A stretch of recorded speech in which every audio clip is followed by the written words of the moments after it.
નમસ્કાર વિદ્યાર્થી મિત્રો, ધોરણ 10માં આપ સૌનું સ્વાગત છે। હું અંજનાબેન રાઠોડ તમારો હિન્દી વિષય લઈશ 10મા ધોરણની અંદર। 10મા ધોરણની અંદર ગુજરાતી, ગણિત, વિજ્ઞાન, સમાજ અને અંગ્રેજી આ 5 વિષયો છે એ કમ્પલસરી છે। પાંચે 5 વિષયો તમારે ફરજિયાત રાખવાના છે, પરંતુ हिंदी और संस्कृत है ए बे मांथी गमे ते एक विषय तमे राखी सको, बंने राखवाना नथी। 9मा में आपणे हिंदी और संस्कृत बंने भण्या छीए, पण 10मा में हिंदी अथवा संस्कृत मांथी गमे ते एक विषय तमारे पसंद करवानो रहेशे।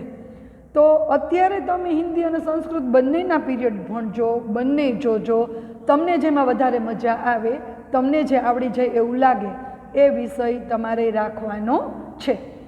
तो आपणुं आ 10मा धोरणनुं पहेलुं काव्य छे प्रभुजी तुम चंदन हम पानी। कवि छे रैदास। जन्म सन 1388 ईस्वी, निधन सन 1518 ईस्वी। ये अनुमानित है, कोई निश्चित समय नहीं है, लेकिन अनुमान किया जाता है। संत कवि रैदास जो है वे कबीर के समकालीन महान संत थे। समकालीन का मतलब क्या होता है कि उसी समय के, जिस समय में कबीर जी हुए उसी समय में रैदास भी हुए। रैदास को रविदास के नाम से भी जाना जाता है। कोई इसे रैदास कहता है तो कोई उसे रविदास भी कहते हैं, लेकिन दोनों एक ही है। रविदास और रैदास दोनों एक ही है। यह माना जाता है कि संत रामानंद जी के शिष्यों में से एक थे। जो रैदास जी है वो, उसके गुरु कौन थे? तो उसके गुरु रामानंद जी थे। रैदास रामानंद जी के शिष्य थे। ये काशी में रहते थे, पढ़े लिखे नहीं थे, मगर उसकी साधना उच्च प्रकार की थी। कबीर जी के बारे में भी हम जानते हैं कि वे पढ़े लिखे नहीं थे, लेकिन उनकी भी साधना, उनका भी साहित्य हमें बहुत सारा मिलता है। उनके पदों में अनन्य भक्ति भाव की अभिव्यक्ति है। रैदास जी के जितने भी पद हम देखेंगे तो उसमें हमें क्या देखने को मिलता है? तो कि उनको उनकी भक्ति भाव जो है, उनके पदों में उनका जो भक्ति भाव है वो हमें ज़्यादा मिलता है। संत कवि रैदास ने भक्त और भगवान के अटूट संबंध की पुष्टि अपने पदों में की है। ने भक्त और भगवान, इन दोनों के बीच में जो अटूट संबंध है उसकी अभिव्यक्ति जो है वह हमें उनके पदों में मिलती है। आत्मा और परमात्मा का मिलन सोने में सुगंध की भांति उत्तम बतलाया है। भांति यानी तरह, उसकी तरह। तो आत्मा और परमात्मा का मिलन जो है वह सोने में सुगंध की भांति हमें बतलाया है। उनके पद बहुत लोकप्रिय है। उनके कुछ पद गुरु ग्रंथ साहब में भी संग्रहित है। देखो कितने महान कवि है। प्रचलित तो है, हम भी जानते हैं प्रभु जी तुम चंदन हम पानी। पहली बार आपने यह काव्य अपने पाठ्य पुस्तक में देखा, लेकिन आपने ये भजन जो है, ये पद जो है वह आपने सुना ही होगा। उसकी महानता देखिए कि उनके पदों, कई पद ऐसे हैं जिनको गुरु ग्रंथ साहब यानी कि सिख का जो पवित्र ग्रंथ है उसमें उनको स्थान मिला है। बोलचाल की सरल सहज भाषा में 200 से अधिक पद है। बोलचाल की भाषा कैसी है उनकी? सरल और सहज है, और उसमें 200 से भी अधिक पद जो है वो हमें मिलते हैं। यहाँ संकलित पद में रैदास कहते हैं कि प्रभु जी में हर हाल में, देखो यहाँ पर में 2 बार हम देखते हैं। एक म है, उसके ऊपर 2 मात्रा और बिंदी है। दूसरा में है, उसमें 1 मात्रा और बिंदी है। तो दोनों शब्द जो है उसमें भेद है। पहला में है, उसका अर्थ क्या होगा? मैं यानी मैं खुद, स्वयं। और दूसरा में है, उसका मतलब होगा उसके अंदर। आपके निकट रहता हूँ, मुझे आपकी भक्ति से प्रभुमय बनना है। मैं आपका दास आपकी प्रतीति चाहता हूँ। यहाँ आत्मा और परमात्मा की अद्वैतता वर्णित है। देखो यहाँ पर भक्त भगवान से क्या चाहता है कि आप मेरे मालिक हैं, आप मेरे स्वामी हैं और मैं आपका दास हूँ। जैसे राम और हनुमान, ऐसे कई उदाहरण में मिल जाते हैं।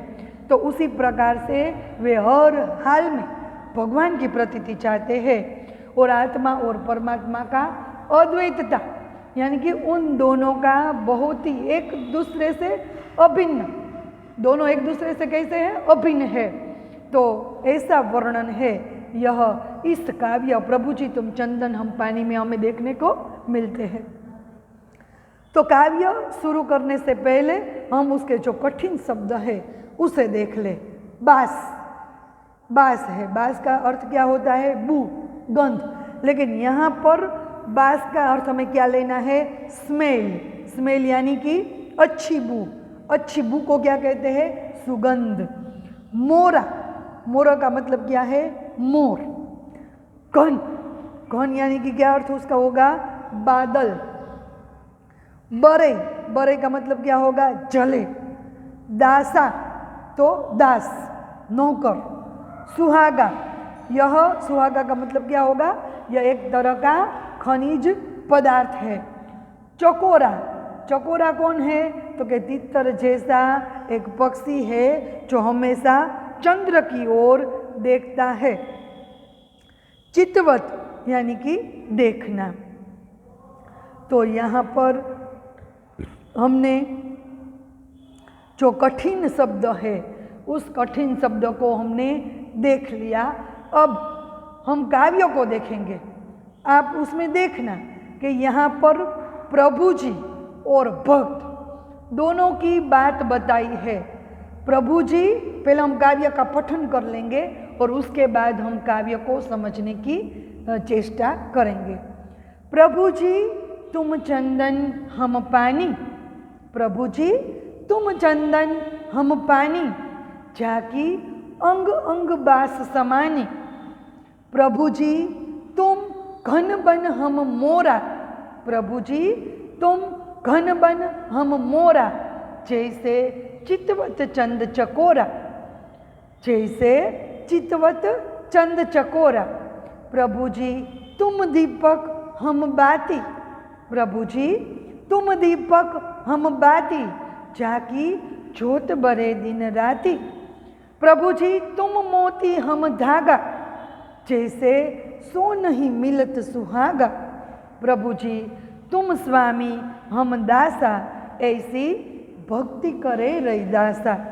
तो जो यह काव्य है उस काव्य को हमें कंठस्थ करना है, क्योंकि यहाँ पर जो हमें प्रश्न पूछे जाते हैं उस प्रश्न में हमें प्रभु जी भक्त किन किन उदाहरणों द्वारा समझाता है कि मैं प्रभु के निकट हूँ, यह हमें लिखना है।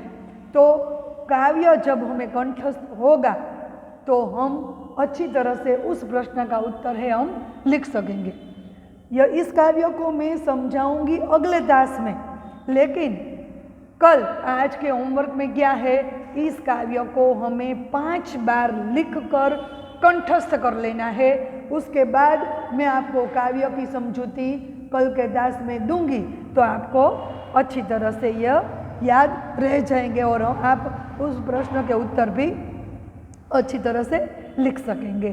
तो इस काव्य को आज के होमवर्क में इस काव्य को 5 बार लिखकर मुझे व्हाट्सएप में आपको भेजने होंगे। तो काव्य का जो काव्य का गान हम इस तरह से आपको याद रखना है, तो मैं आपको वैसे मेरा आवाज़ इतनी अच्छी नहीं है, मेरी आवाज़ इतनी अच्छी नहीं है, लेकिन फिर भी इस काव्य को मैं आपको गाकर सुनाती हूँ। प्रभु जी तुम चंदन हम पानी, झाकी अंग अंग बास समानी। प्रभु जी तुम चंदन हम पानी, प्रभु जी तुम घन बन हम मोरा, जैसे चितवत चंद चकोरा। प्रभु जी तुम चंदन हम पानी, प्रभु जी तुम दीपक हम बाती, झाकी ज्योत बड़े दिन राती।